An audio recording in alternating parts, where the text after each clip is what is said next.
Hello बच्चों, good morning. मैं समझता हूँ सभी लोग घर में अंदर होंगे, ठीक होंगे, खैरियत से होंगे और रहना भी चाहिए खैरियत से, जरूरी भी है।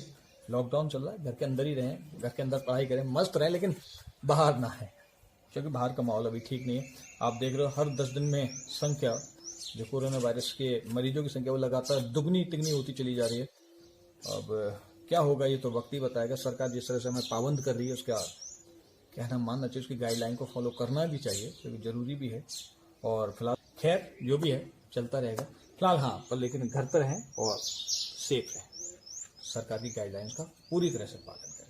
ठीक है, धन्यवाद। हाँ, अब अपने काम पर आ जाइए। देखिए, हम कई दिनों से एक चैप्टर्स लेकर चल रहे हैं, वैद्युत व्यव, इलेक्ट्रिक पोटेंशियल, जिसके बारे में आप अच्छी तरह से जानते भी होंगे और हम उसमें बहुत कुछ पढ़ा चुके हैं। आपके वैद्युत व्यव, अंतर वैद्युत व्यव वगैरह और भी बहुत सारी चीजें और उसके साथ साथ आपको, लेकिन आज मैं जो आपको एक टॉपिक लेके चल रहा हूँ, ये बहुत ही दिलचस्प टॉपिक है, समविभव पृष्ठ। देखिए, नाम से समझिए, समविभव पृष्ठ, समान विभव किस पर?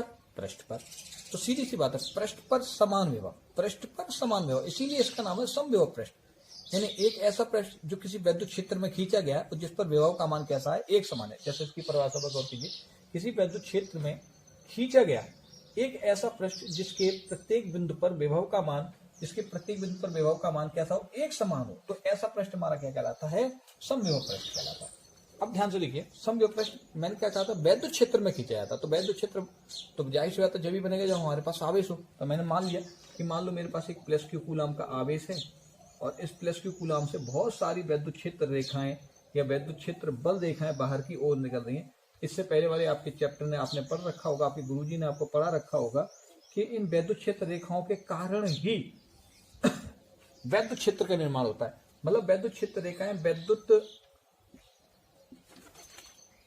जो वैद्युत क्षेत्र रेखाएं हैं, ये जो वैद्युत क्षेत्र रेखाएं, आप ध्यान से देखिए, इन वैद्युत क्षेत्र रेखाओं के कारण ही वैद्युत क्षेत्र का निर्माण होता है। तो ध्यान से देखिए, ये एक वैद्युत क्षेत्र बन गया। इस वैद्युत क्षेत्र में खींचा गया एक ऐसा पृष्ठ, देखो ये मैं पृष्ठ खींच रहा हूं, इस वैद्युत क्षेत्र में खींचा गया एक ऐसा पृष्ठ जिसके प्रत्येक बिंदु पर विभव का मान, जिसके प्रत्येक बिंदु पर विभव का मान, मैंने एक बिंदु ले लिया ए, एक बिंदु ले लिया मैंने बी, एक बिंदु मैंने ले लिया सी, एक बिंदु मैंने ले लिया डी, जिसके प्रत्येक बिंदु पर विभव का मान, बिंदु ए पर विभव बी ए बराबर बी बी हो, बिंदु बी पर विभव बी बी बराबर बी हो, बिंदु सी पर विभव बी सी बराबर बी हो, बिंदु डी पर विभव बी डी बराबर भी क्या हो?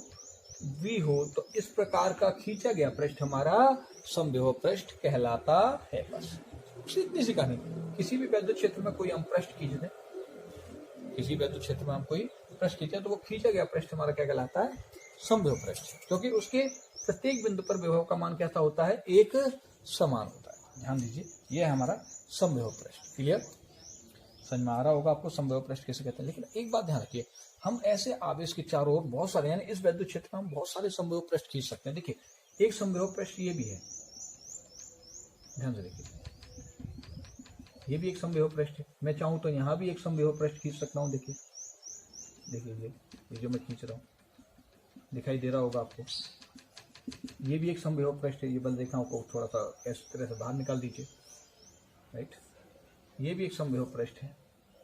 तो किसी भी वैद्युत क्षेत्र में बहुत सारे समविभव पृष्ठ खींचे जा सकते हैं, लेकिन एक ही समविभव पृष्ठ पर विभव का मान एक समान होता है। जैसे मान लो इस पूरे पृष्ठ पर विभव का मान v है, तो अब इस बाहर वाले पृष्ठ पर विभव का मान v नहीं होगा, कुछ और हो सकता है, लेकिन होगा एक समान ही। जैसे मान लो मैंने यहाँ पर एक बिंदु ले लिया E, यहाँ ले लिया मैंने F, यहाँ ले लिया मैंने G, कोई से, तो VE पर विभव का मान VE बराबर मान लो मैंने V1 मान लिया, तो VF पर भी V1 ही होगा, VG पर भी V1 ही होगा। कुल मिलाकर आपको यह ध्यान रखना है कि जो हम समविभव पृष्ठ खींच रहे हैं, एक समविभव पृष्ठ पर एक ही विभव होता है, वो एक समान होता है। उसके अलावा अगर हम दूसरे समविभव पृष्ठ की बात करेंगे तो उस पर भी विभव एक समान ही होगा, लेकिन पहले वाले से अलग होगा। जैसे इस पर विभव का मान V है तो इस पर विभव का मान V1 है। इस अंदर वाले पर समविभव पृष्ठ पर, इस अंदर वाले समविभव पृष्ठ पर V पर जो विभव का मान होगा वो इन दोनों से अलग होगा।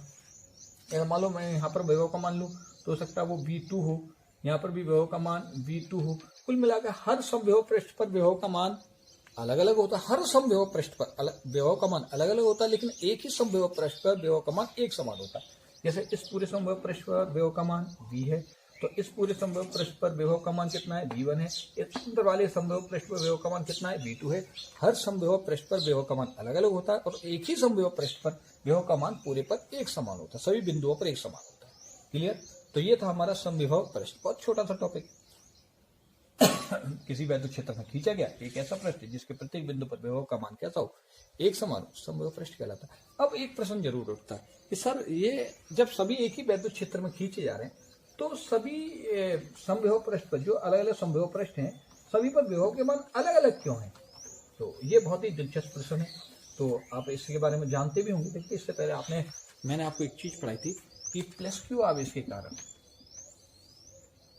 स्मॉल r दूरी पर किसी बिंदु P पर विभव का मान V बराबर K Q अपॉन R होता है। पढ़ा होगा आपने प्लस क्यू आवेश, यानी हम जानते हैं किसी भी बिंदु पर विभव का मान हम कब ज्ञात कर सकते हैं, जब हमारे पास एक आवेश हो और उस आवेश से कुछ दूरी पर जिस बिंदु पर हम विभव ज्ञात करें वहां तक की हमें दूरी पता हो, हम इत्मीनान से निकाल सकते हैं V बराबर K Q अपॉन R होगा। हम कह सकते हैं प्लस क्यू आवेश के कारण स्मॉल r दूरी पर किसी बिंदु P पर विभव का मान V बराबर K Q अपॉन R होता है। ये हम जानते हैं, राइट। अगर मैं यही प्लस क्यू आवेश ले लूं और दूरी में बना दूं R डैश, तो इस R डैश दूरी पर बिंदु R पर, या R कह लीजिए आप S कह लीजिए, इस बिंदु S पर विभव का मान कितना होगा, V डैश बराबर, ध्यान से देखिए, V डैश बराबर, या V कह लीजिए, V बराबर K Q आवेश तो वही Q है, दूरी कितनी होगी अपॉन में R डैश। इसका मतलब विभव जो है हमारा वो दूरी और आवेश के कारण लगातार क्या होता है, बदलता है। हमने ये बात अच्छी तरह से हम पहले से जानते हैं। तो बस इसी बात को आधार मानते हुए हम समझा सकते हैं कि हर संभव पृष्ठ पर विभव का मान अलग अलग क्यों होता है। जैसे ध्यान से देखिए, ये प्लस क्यू आवेश है, ठीक है। इस प्लस क्यू आवेश से एक संभव पृष्ठ मैंने ये खींच लिया, मैं वैद्युत क्षेत्र रेखाएं नहीं दिखा रहा आपको, संभव पृष्ठ दिखा रहा हूँ, और एक संभव पृष्ठ मैंने ये खींच लिया। सिर्फ आपको दो संभव पृष्ठ के हिसाब से ध्यान देना है।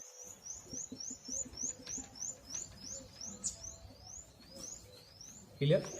हमने एक प्लस क्यू आवेश लिया, इस प्लस क्यू आवेश के पास दो संभव पृष्ठ खींचे। ध्यान से देखिए, इस संभव पृष्ठ की इस आवेश से दूरी मैंने मान ली R1, और इस संभव पृष्ठ की इस आवेश से दूरी मैंने मान ली कितनी, R2।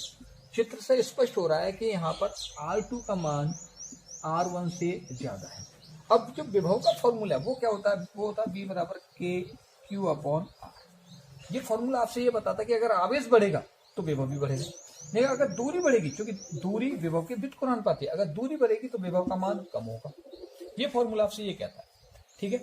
तो इस प्लस क्यू आवेश के कारण R1 दूरी पर किसी बिंदु, मैंने मान लिया यहाँ पर बिंदु P, किसी बिंदु P पर विभव का मान क्या होगा, V1 बराबर K Q, आवेश तो वही है Q, दूरी क्या बटे में R1, राइट।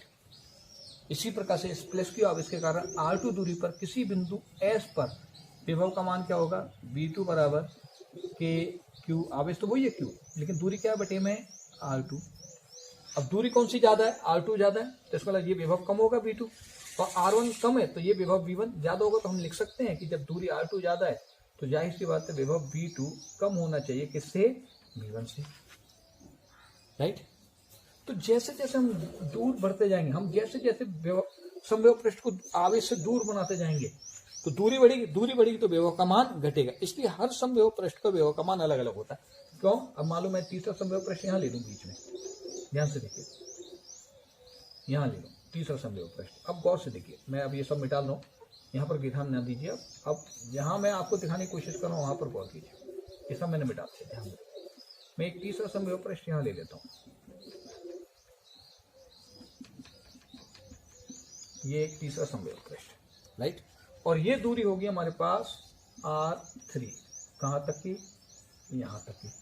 अब आपको साफ साफ दिखाई दे रहा है कि R1 दूरी सबसे कम है, R1 सबसे कम है, किससे कम है, R3 से, और R3 किससे कम है, R2 से। इसका मतलब R2 सबसे ज्यादा है, तो मान लो R2 के कारण पैदा होने वाला विभव है V2, R3 के कारण पैदा होने वाला विभव है V3, और R1 के कारण पैदा होने वाला विभव है V1। तो मैंने क्या कहा था, जिसकी दूरी कम होगी उसके विभव का मान ज्यादा होगा। तो इसका मतलब यहाँ पर V1 ज्यादा है किससे, V3 से, राइट, V3 से, और V3 ज्यादा है किससे, V2 से, क्योंकि सबसे ज्यादा दूरी है R2, इसलिए V2 सबसे कम है। R3 दूरी बीच में है दोनों के, यानी कि R1 से ज्यादा है और R2 से कम है, इसका विभव भी बीच में आ जाएगा V3, और R1 दूरी सबसे कम है, इसलिए इसका विभव सबसे ज्यादा है। तो कुल मिलाकर आपको ये ध्यान रखना होगा कि जैसे जैसे आप इससे दूरियां बढ़ेंगी आपके हर पृष्ठ पर विभव का मान अलग अलग होता जाएगा। हमें कुछ चौथा प्रश्न यहाँ बीच में खींच लूँ तो उस पर विभव का मान कुछ और होगा, पांचवा प्रश्न यहाँ खींचूंगा तो उस पर विभव का मान कुछ और होगा। लेकिन एक ही पृष्ठ पर, अब ध्यान से देखिए, मैंने बोला एक ही पृष्ठ पर विभव का मान एक समान होता है। इसका मतलब ये है कि अगर मैं इस तीसरे, मैं इसे नाम दे रहा हूँ फर्स्ट, सेकेंड और ये थर्ड, जो आपको ये तीसरा पृष्ठ दिखाई दे रहा है, इसका मैं कोई सा भी बिंदु ले लूँ, मान लो यहाँ पर मैंने कोई बिंदु ले लिया या यहाँ मैंने कोई बिंदु ले लिया, तो गौर से देखो, अगर ये दूरी R2 है तो ये भी तो R2 ही होगी, ये दूरी भी R2 ही होगी। इसका मतलब सभी दूरियां क्या है, समान है, इसलिए यहाँ पर भी विभव V2 होगा, यहाँ पर भी विभव V2 होगा। यानी कि एक ही समविभव पृष्ठ पर विभव का मान एक समान होता है, क्योंकि दूरी समान होती है। समविभव पृष्ठ की आवेश से दूरी कैसी होती है, एक समान होती है। जैसे इसका ही देख लीजिए आप, ये दूरी R1 है मान लो, तो यहाँ से यहाँ तक की दूरी भी तो R1 ही होगी, राइट। और यहाँ पर मैं कोई बिंदु ले लूँ तो यहाँ पर भी विभव V1 ही होगा, यहाँ से यहाँ तक की दूरी भी क्या होगी, R1 होगी, राइट। तो यहाँ पर भी विभव V1 ही होगा, क्योंकि जब दूरी नहीं बदली तो विभव का मान भी नहीं बदलेगा। इसलिए एक ही समविभव पृष्ठ पर विभव का मान एक समान होता है और अलग अलग समविभव पृष्ठ पर विभव के मान अलग अलग होते हैं। ये तो होगी समविभव पृष्ठ के बारे में पूरी जानकारी। क्लियर, समझ में आ गई मेरी बात बच्चों? क्लियर हो गया सारा मैटर? चलिए अच्छी बात। अब इसके अलावा जो अगला पॉइंट है उस पर ध्यान देते हैं। जो अगला पॉइंट है अब हम उस पर गौर करते हैं। वो पॉइंट क्या है? वो पॉइंट है समविभव पृष्ठ के गुणधर्म। समविभव पृष्ठ के गुणधर्म।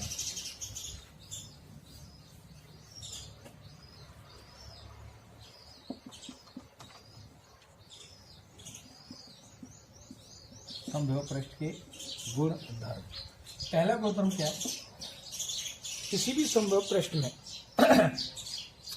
किसी भी समविभव पृष्ठ में किसी एक आवेश को एक बिंदु से दूसरे बिंदु तक ले जाने पर किए गए कार्य का मान हमेशा शून्य होता है। किसी भी समविभव पृष्ठ में, ध्यान से देखो, किसी भी समविभव पृष्ठ में किसी एक आवेश को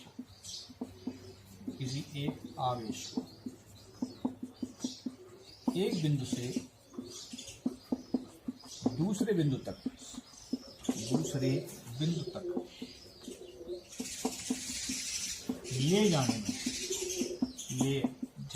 में किया गया कार्य शून्य होता है। किसी भी समविभव पृष्ठ में किसी एक आवेश को एक बिंदु से दूसरे बिंदु तक ले जाने में किए गए कार्य का मान क्या होता है? शून्य होता है। अब कैसे शून्य होता है जरा इस पर गौर कीजिए। जैसे ध्यान से देखिए, ये मेरा एक समविभव पृष्ठ है। वेरी गुड, गौर करते जाइए। देखो बच्चों, गौर करते रहो, सुबह का टाइम है, चाय पीते रहो, नाश्ता करते रहो, लेकिन ध्यान भी देते रहो। कहीं ऐसा ना हो कि चाय नाश्ते के चक्कर में समविभव पृष्ठ गायब हो जाए। तो चाय नाश्ता करते हैं लेकिन इस पर ध्यान देते रहो। देखिए मेरे पास एक समविभव पृष्ठ जो आपको दिखाई दे रहा है, ठीक है, दिखाई दे रहा होगा। मैंने यहाँ पर एक बिंदु ले लिया ए, बिंदु ए पर विभव मैंने मान लिया बी ए बराबर बी। एक बिंदु मैंने यहाँ ले लिया मैंने बी, और बिंदु बी पर विभव मान लिया मैंने बी बी बराबर बी। बी होगा क्योंकि समविभव पृष्ठ एक ही है, तो सभी बिंदुओं पर विभव का मान भी कैसा होगा? एक समान होगा। अब मैं बिंदु ए से एक आवेश, यहाँ से मैं एक आवेश प्लस क्यू को चलाते हुए, देखिए मैं ऐसे चलाते हुए लेकर आ रहा हूँ। कहाँ लेकर आ रहा हूँ? ऐसे चलाकर लेकर आ रहा हूँ। कहाँ लेकर आ रहा हूँ? बिंदु बी तक लेकर आ रहा हूँ, यहाँ तक लेकर आए। तो जाहिर सी बात है, यहाँ तक लाऊंगा तो मुझे कुछ ना कुछ कार्य भी करना पड़ेगा। उस कार्य का मान मुझे बताना है कि कार्य का मान क्या होगा। वैसे तो हम पढ़ चुके हैं कि एक बिंदु से किसी भी एक समविभव पृष्ठ के एक ही समविभव पृष्ठ एक ही होना चाहिए। ऐसा नहीं कि इसके अंदर मैं दूसरा समविभव पृष्ठ और बना लूँ तो वहां से यहाँ लेकर आऊँ। केवल एक ही समविभव पृष्ठ के एक बिंदु से अगर मैं दूसरे बिंदु तक आवेश को लेकर आऊंगा तो मुझे कार्य का मान कितना मिलेगा? 0 मिलेगा। अब वैसे हमें प्रूफ भी करना कि 0 होगा या नहीं होगा। देखिए बिंदु ए पर विभव कितना है? बी ए। बिंदु बी पर विभव बी बी है, राइट। किया गया कार्य W, लाया गया आवेश Q। तो इन सब में एक संबंध होता है। देखिए ये विभव है, ये विभव है, तो दो बिंदुओं के मध्य में हम विभवांतर ज्ञात कर सकते हैं। भाई ये भी एक विभव है, ये भी एक विभव, तो इसका मतलब दो बिंदु हो गए, यानी दो विभव हो गए। दो बिंदुओं पर दो विभव हो गए तो हम विभवांतर का मान ज्ञात कर सकते हैं ना, पोटेंशियल डिफरेंस ज्ञात कर सकते हैं विभवांतर। तो विभवांतर के सूत्र से लगाते हैं यहाँ पर। विभवांतर के किस सूत्र से, अगर हम विभवांतर के सूत्र से गौर करें तो ध्यान देखिए V V minus V A बराबर डब्ल्यू अपॉन क्यू। देखिए किया गया कार्य कितना है डब्ल्यू, लाया गया आवेश कितना है क्यू, तो क्यू का भाग लग गया। V V minus V A, दो बिंदुओं के बीच का विभवांतर हो गया। अब गौर से देखिए वी वी का मान कितना है वी, राइट, वी ए का मान भी कितना है माइनस, माइनस का चिन्ह बीच में आ गया, वी ए का मान भी कितना है वी बराबर डब्ल्यू अपॉन क्यू। वी में से वी गया तो क्या हो गया जीरो, जीरो बराबर W upon Q, right. Q का अगर मैं क्रॉस मल्टीप्लिकेशन कर दूं तो डब्ल्यू बराबर क्या आ जाएगा जीरो। तो यही तो मैं कह रहा था कि किसी भी आवेश को एक बिंदु से एक ही समविभव पृष्ठ के, समविभव पृष्ठ एक ही होना चाहिए, एक ही समविभव पृष्ठ के एक बिंदु से अगर मैं दूसरे बिंदु तक लेकर आऊंगा तो किए गए कार्य का मान क्या मिलेगा मुझे, शून्य प्राप्त होगा, शून्य मिलेगा। क्यों शून्य मिलता है? क्योंकि विभवांतर का मान जीरो होता है। आप ये कह सकते हो, कोई आपसे ये पूछते शून्य क्यों मिलता है, क्योंकि हम कह सकते हैं कि एक ही समविभव पृष्ठ पर विभवांतर की वैल्यू शून्य होती है। विभव का मान मान लो कुछ भी हो, जैसे मैंने यहाँ पर मान लिया विभव 2 वोल्ट है तो यहाँ पर भी 2 वोल्ट होगा, यहाँ पर भी 2 वोल्ट होगा, यहाँ पर भी 2 वोल्ट, क्योंकि एक ही समविभव पृष्ठ पर विभव का मान तो एक समान ही होता है। जब विभवांतर निकालो तो विभवांतर में लगेगा दो विभवों के बीच का अंतर, जब अंतर निकालोगे तो अंतर तो जीरो आएगा, विभव समान है सबका, इसलिए किया गया कार्य जीरो होता है। समझ में आ गया? अब कुछ लोगों का बच्चों का कहना ये होगा सर आप तो बस इसी पृष्ठ पर लेकर चले आ रहे हो आवेश, यानी ऐसे आवेश को इसी पृष्ठ पर चला रहे हो इसलिए जीरो होगा। अगर मैं आवेश को ऐसे ले जाऊं इस रास्ते से, या आवेश को मैं इस रास्ते से लेकर चले जाऊं इस रास्ते से, या आवेश को मैं ऐसे रास्ते से लेकर चला जाऊं, या आवेश को मैं इस रास्ते से लेकर चला जाऊं, तो किए गए कार्य का मान बदलेगा नहीं, क्योंकि रास्ते बदल रहे तो कार्य भी बदलेगा नहीं। बेटा कार्य नहीं बदलेगा, आपको ध्यान रखना है कार्य यहाँ पर दो आवेशों के, दो बिंदुओं के मध्य पर निर्भर कर रहा है। आपको आवेश को एक स्थान से दूसरे स्थान तक जब आप आवेश को लेकर आ रहे हो तो कार्य केवल यहाँ दो बिंदुओं पर निर्भर कर रहा है, ना कि अपने चले गए पथ पर। आवेश द्वारा जो किया गया कार्य पथ पर निर्भर नहीं करेगा। आप इसे किसी भी रास्ते से घुमा के ले जाओ, घुमा के यहाँ ले आओ, ऐसे घुमा के आप पूरे बोर्ड पर घुमाते फिर यहाँ लेकर आ जाओ, आप इस आवेश को किसी भी पथ पर किसी भी रास्ते पर चला के ले आओ, जो हमारा कार्य डिपेंड करेगा वो केवल दो बिंदुओं के बीच पर निर्भर करेगा, यानी बिंदुओं पर निर्भर करता है कि कहां से कहां तक आवेश जा रहा है, उसके हिसाब से कार्य मिलेगा, ना कि आपके पथ के हिसाब से कार्य मिलेगा आपको। क्लियर? समझ में आ रही मेरी बात? तो आप आवेश को कैसे भी लेकर चलिए, किया गया कार्य हमेशा शून्य ही प्राप्त होगा। तो ये तो पहला पॉइंट हो गया हमारा। चलिए इसके अलावा जो दूसरा पॉइंट है उस पर गौर कर लीजिए। वो दूसरा पॉइंट क्या है उस पर भी ध्यान दीजिए।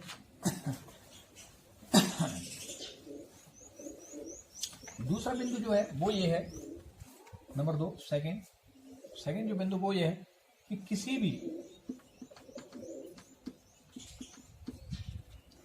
भी समविभव पृष्ठ में खींची गई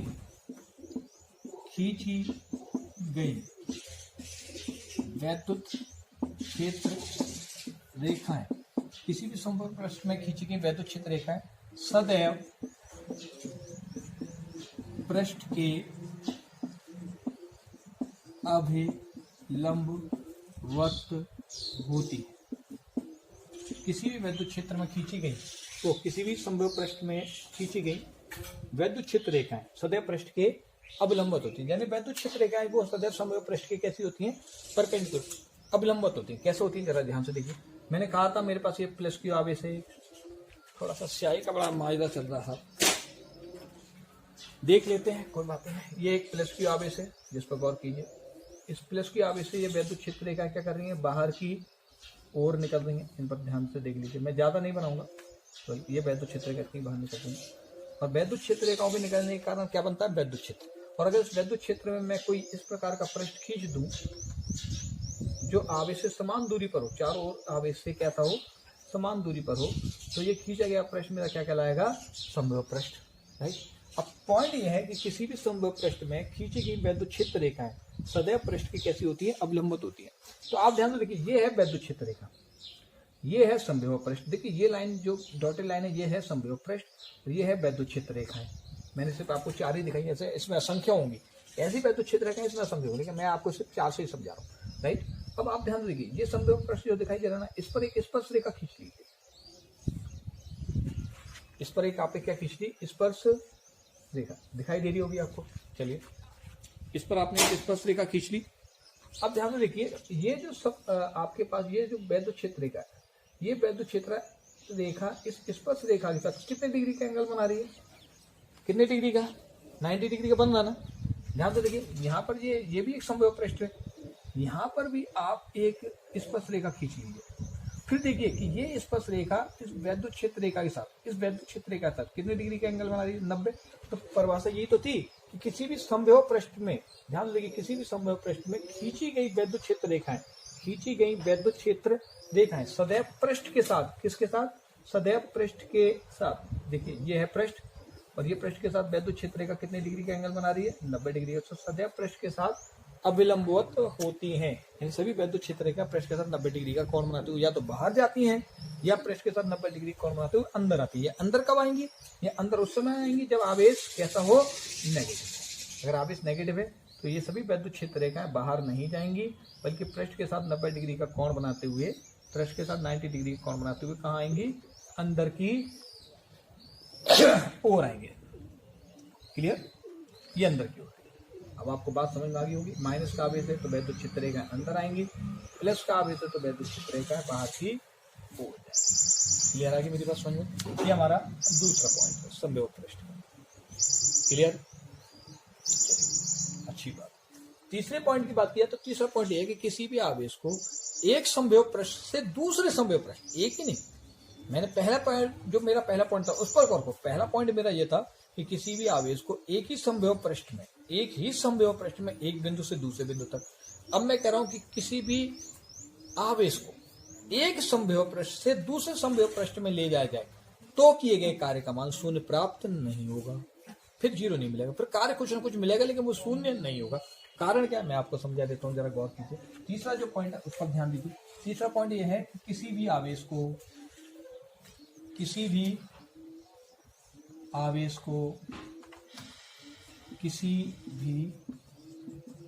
आवेश को एक समविभव पृष्ठ से दूसरे समविभव पृष्ठ, किसी भी आवेश को एक समविभव पृष्ठ से दूसरे समविभव पृष्ठ तक ले जाने में किए गए कार्य का कभी भी शून्य प्राप्त नहीं होता है।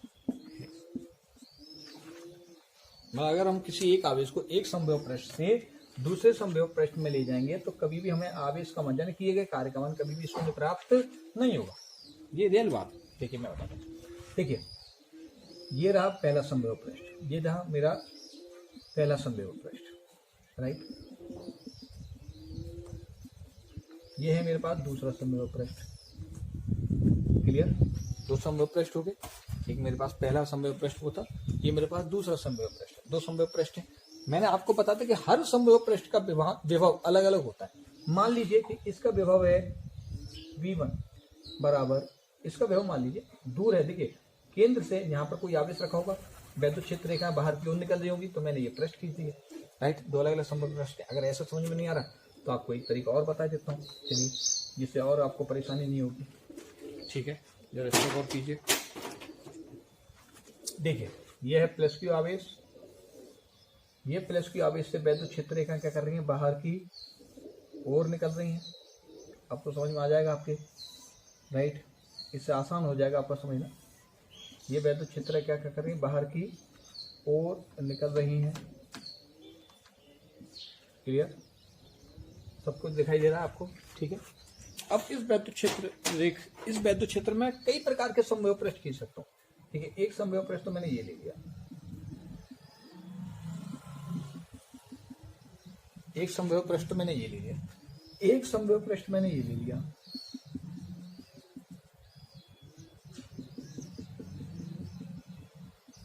दो समबाहु पृष्ठ ले लिया मैंने, एक समबाहु पृष्ठ मैंने ये ले लिया और एक समबाहु पृष्ठ मैंने ये ले लिया। ठीक है। ध्यान से देखिए, इस प्लस क्यू आवेश से इस समबाहु पृष्ठ के बीच की दूरी कम है, और इस प्लेस की आवेश से इस संभव पृष्ठ के बीच की दूरी ज्यादा है। यह संभव पृष्ठ फर्स्ट है और ये सेकंड है। मैंने कहा था कि अगर संभव पृष्ठ की दूरी आवेश से बढ़ जाए तो विभव का मान कम हो जाएगा। यहाँ पर ये दूरी कम है, विभव का मान ज्यादा होगा। यहाँ ये दूरी ज्यादा है, विभव का मान कम होगा। तो मान लिए पहले पृष्ठ पर मैंने विभव मान लिया V1 और दूसरे पृष्ठ का विभव मान लिया मैंने क्या, V2। अब आपको दिखाई दे रहा है कि ये दूरी कम है तो ये विभव V1 ज्यादा होना चाहिए, किससे, V2 से। तो आप लिख सकते हैं कि विभव V1 ज्यादा है किससे, V2 से, राइट। इसके बाद दोनों पृष्ठों का विभव समान नहीं है। अगर विभव समान होता तो विभवांतर 0 आता और अगर विभवांतर 0 होता तो कार्य का मान 0 हो जाता। लेकिन आप देख रहे हैं कि इस संभव पृष्ठ का विभव V1 है, इसका विभव V2 है, विभव दोनों का समान नहीं है। जब विभव समान नहीं है तो विभवांतर भी शून्य नहीं मिलेगा। जब विभवांतर शून्य नहीं होगा तो कार्य कहां से 0 मिलेगा। जब विभवांतर फॉर्मूले से हम कार्य निकालते हैं, कार्य का मान 0 तो जब मिलता है जब विभवांतर 0 होता है। लेकिन अगर हम यहाँ पर ध्यान से देखें, मैं किसी एक तीसरे आवेश को, मान लो मैं किसी तीसरे आवेश को, अब आप ऐसे सिंपल भाषा में समझते जाइए। अगर मैं आपको एक एग्जाम्पल के तरीके समझा रहा हूँ कि मान लो V1 का मान मैंने ले लिया, V1 ज्यादा है तो V1 का मान ले लिया मैंने 4 वोल्ट। V2 कम है तो मैंने V2 का मान ले लिया, V2 बराबर 2 वोल्ट, कम है तो 2 वोल्ट मान लिया, राइट। मैंने ऊपर क्या कि V1 ज्यादा V2 कम है, साफ साफ दिखाई दे रहा है। तो यहाँ दूरी कम है, यहाँ दूरी ज्यादा है। जब दूरी ज्यादा होगी तो विभव कम होगा, जब दूरी कम होगी तो विभव ज्यादा होगा। सिंपल सा मैंने मान लिया मैंने। और मैं किसी एक आवेश को, आवेश की मात्रा मैंने कितनी ले ली मैं बता देता हूँ। मैं किसी एक आवेश 2 कूलम के एक आवेश को V1 से लेकर, या आप ये कह लीजिए, चलिए V1 से छोड़िए, मैं V2 से लेकर रहा हूँ। चलिए यहाँ से लेकर 2 कूलम के एक आवेश को मैं V2 से V1 की ओर लेकर गया तो मुझे कुछ ना कुछ कार्य करना पड़ेगा। उस कार्य का मान मुझे क्या करना है, 2 कूलम के आवेश को मैं V2 से V1 की ओर लेकर गया तो विभवांतर क्या निकलेगा, विभवांतर का फॉर्मूला क्या रहेगा, V1 माइनस V2 बराबर W/Q, राइट। V1 का मान कितना है आपके सामने है, V1 की वैल्यू है आपके पास कितनी, 4 वोल्ट।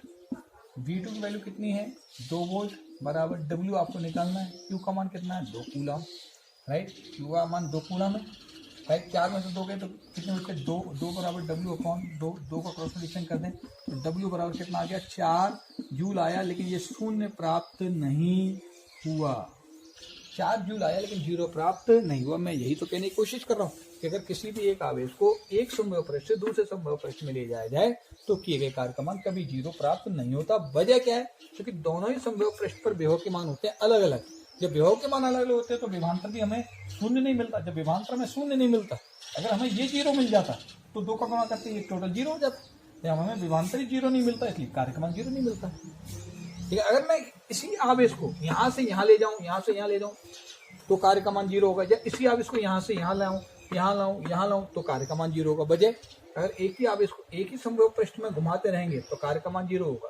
अगर एक ही आवेश को एक ही संभव पृष्ठ में घुमाएंगे तो किए गए कार्य का मान हमेशा शून्य प्राप्त होता। तो ये हमारे पास 3 बिंदु थे संभव पृष्ठ के। मुझे यकीन है कि आपको ये तीनों बिंदु समझ में आ गए होंगे, आसानी से समझ में आ गए होंगे। और फिर भी नहीं समझ में आए तो आप कमेंट्स कर सकते हैं, मैं बाद में आपको इस तरह से समझाऊँ।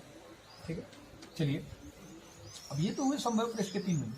अब संभव पृष्ठ कई बार आकृति के रूप में आता है, मतलब किस प्रकार की आकृति बना ले ये हमें नहीं पता होता।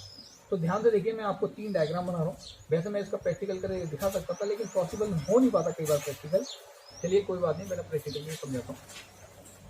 अगर मेरे पास कोई बिंदु आवेश है, प्लस Q एक बिंदु आवेश है, अगर मेरे पास कोई बिंदु आवेश है तो ध्यान देंगे बिंदु आवेश के कारण हमेशा हमें एक गोलाकार, हमेशा हमें एक कैसा गोलाकार, मैं बनाऊंगा तो वृत्त, ये आपको दिखाई दे रहा है, ये आपको जो संभव पृष्ठ दिख रहा है ये आपको एक वृत्त दिख रहा होगा। लेकिन ध्यान रखें, मैं आपसे बार बार कह रहा हूं कि बिंदु आवेश के कारण वैद्युत क्षेत्र रेखाएं ऐसे वृत्त के रूप में नहीं निकलेंगी। जैसे मेरे पास कोई आवेश है तो बल रेखाएं यहाँ भी आ रही होंगी, पीछे भी आ रही होंगी, इधर भी आ रही होंगी, नीचे भी जाएंगी, चारों तरफ जाएंगी। तो इन्हें बंद करने के लिए मुझे एक गोले का निर्माण करना होगा। तो इसलिए ध्यान से किसी भी बिंदु आवेश के कारण जो हम संभव पृष्ठ बनाएंगे वह संभव पृष्ठ एक गोलाकार, कैसा गोलाकार संभव पृष्ठ होगा। गोलाकार क्या होगा, समविभव पृष्ठ होगा। याद रखिएगा, किसी भी बिंदु आवेश के कारण, किसके कारण, ध्यान से देखिए, किसी भी किसके कारण, बिंदु आवेश के कारण, आवेश के कारण जो संभव पृष्ठ बनेगा वो कैसा होगा, गोलाकार होगा। ठीक है, ध्यान देंगे। उसके बाद अगले पॉइंट पर गौर करें जरा। जो दूसरा पॉइंट है वो क्या है कि मान लो कि यही आवेश किसी तार पर उपस्थित है, तार पर, वायर पर, कोई वायर है जिस पर यह आवेश उपस्थित है। ध्यान से देखो, यही आवेश किसी तार पर उपस्थित है, तो इस तार के चारों तरफ जिस प्रकार का संभव पृष्ठ होगा वो होगा बेलनाकार। यानी इस तार के चारों ओर जिस प्रकार के संभव पृष्ठ का निर्माण होगा वो कैसा होगा, बेलनाकार संभव पृष्ठ। कैसा संभव पृष्ठ, बेलनाकार। ये जरूरी नहीं कि एक ही बने, इस प्रकार से और भी बन सकते हैं। मैंने कहा था ना कि संभव पृष्ठ आप कई प्रकार, कई सारे बना सकते हैं। ये देखिए, इसे आप खोखला बेलन न समझें, ये एक संभव पृष्ठ है, ये दूसरा संभव पृष्ठ है। इसी प्रकार से मैं यहाँ पर एक तीसरे संभव पृष्ठ का भी निर्माण कर सकता हूँ। ये तीसरा संभव पृष्ठ है। जैसे इसमें भी बहुत सारे संभव पृष्ठ बन सकते हैं गोलाकार। ये भी देखिए एक संभव पृष्ठ है, ये अलग संभव पृष्ठ है। एक बाहर बना दूं तो ये एक अलग संभव पृष्ठ हो जाएगा। आपको ये ध्यान रखना होगा कि किसी बिंदु आवेश के कारण बहुत सारे गोलाकार संभव पृष्ठ बन सकते हैं। इसी प्रकार से किसी तार पर, ये है हमारे पास एक चालक तार जिस पर प्लस की आवेश उपस्थित है, तो इसके चारों ओर हमेशा बेलनाकार, किस प्रकार का, बेलनाकार समविभव पृष्ठ का निर्माण होगा। समझ में आ रही मेरी बात? अब मैं बार बार कह रहा हूं, इसे आप खोखला बेलन ना समझें। ये एक संभव पृष्ठ है पूरा छोटा, ये इससे बड़ा संभव पृष्ठ है, क्योंकि जैसे जैसे हम दूर जाएंगे संभव पृष्ठ का आकार बढ़ते जाएगा। दूरी बढ़ रही है तो विभव का मान कम होता जाएगा। यहाँ पर विभव सबसे ज्यादा, यहाँ विभव और कम, यहाँ विभव और कम, और इससे ऊपर बनाएंगे संभव पृष्ठ तो विभव का मान और भी कम होता जाएगा। जैसे जैसे हम दूर बढ़ते जाएंगे विभव का मान और लगातार कम होते जाएगा। तो इस प्रकार से ये दूसरा संभव पृष्ठ तैयार हो जाता है। हाँ, इसी के साथ मान लीजिए कि मेरे पास जो आवेश है वो एक पृष्ठ पर है, एक समतल पृष्ठ है इस प्रकार का आवेश इस समतल पृष्ठ पर उपस्थित है। तो वैद्युत क्षेत्र रेखा क्या होंगी, पृष्ठ के अवलंबन इस प्रकार से बाहर निकलेंगे, राइट, इस प्रकार से बाहर निकल रही होंगी। तब यहां पर इस समतल पृष्ठ, ध्यान से देखिए, ये है समतल चालक मान लीजिए, अचालक मान लीजिए, एक समतल पृष्ठ है, राइट। इस समतल पृष्ठ से वैद्युत बल रेखा बाहर की ओर निकल रही। तब इस समतल पृष्ठ से कुछ दूरी पर ये जो पृष्ठ खींचा जा रहा है, ये पृष्ठ, ये कहलाएगा हमारा समविभव पृष्ठ। ये एक समविभव पृष्ठ है, ध्यान से देखें, ये एक समविभव पृष्ठ है। मैं फिर बार बार रिपीट कर रहा हूं, किसी समतल पृष्ठ से वैद्युत क्षेत्र रेखा पृष्ठ के अवलंबन बाहर निकलेंगे, राइट। वैद्युत क्षेत्र रेखा पृष्ठ के अवलंबन बाहर निकलेंगे तो इस समतल पृष्ठ से कुछ दूरी पर खींचा गया ये पृष्ठ एक समविभव पृष्ठ कहलाएगा, जिसे हम समतल समविभव पृष्ठ भी कह सकते हैं। समतल समविभव पृष्ठ भी कह सकते हैं। आयताकार समविभव पृष्ठ, समतल इसे हम किसी प्रकार का भी नाम दे सकते हैं। इस प्रकार का एक समविभव पृष्ठ बनेगा। आ रही मेरी बात समझ? अगर बिंदु आवेश हो तो गोलाकार समविभव पृष्ठ का निर्माण होगा। किसी चालक तार पर आवेश है तो बेलनाकार समविभव पृष्ठ का निर्माण होगा। अगर आवेश किसी समतल पृष्ठ पर उपस्थित है तो उससे बनने वाला समविभव पृष्ठ एक समतल समविभव पृष्ठ के रूप में उत्पन्न होगा। क्लियर? अब यहाँ पर हम और भी बना सकते हैं। अगर इन्हीं वैद्युत क्षेत्र रेखाओं को हम आगे बढ़ा दें तो हम नए समविभव पृष्ठ का भी निर्माण यहाँ कर सकते हैं। इस टाइप से, सॉरी, एक नया समविभव पृष्ठ भी बन जाएगा इस टाइप से। तो इस प्रकार से कई समविभव पृष्ठ हमें प्राप्त हो जाएंगे। तो बच्चों, मुझे यकीन है कि आपको समविभव पृष्ठ के बारे में अच्छी तरह से बहुत कुछ समझ में आ गया होगा। फिर भी कोई अगर बात समझ में ना आई हो तो आप मुझे कमेंट करके बोल सकते हैं। मैं दोबारा आपको वीडियो बनाकर उसे अच्छी तरह से उसे समझाने की कोशिश करूँगा। धन्यवाद।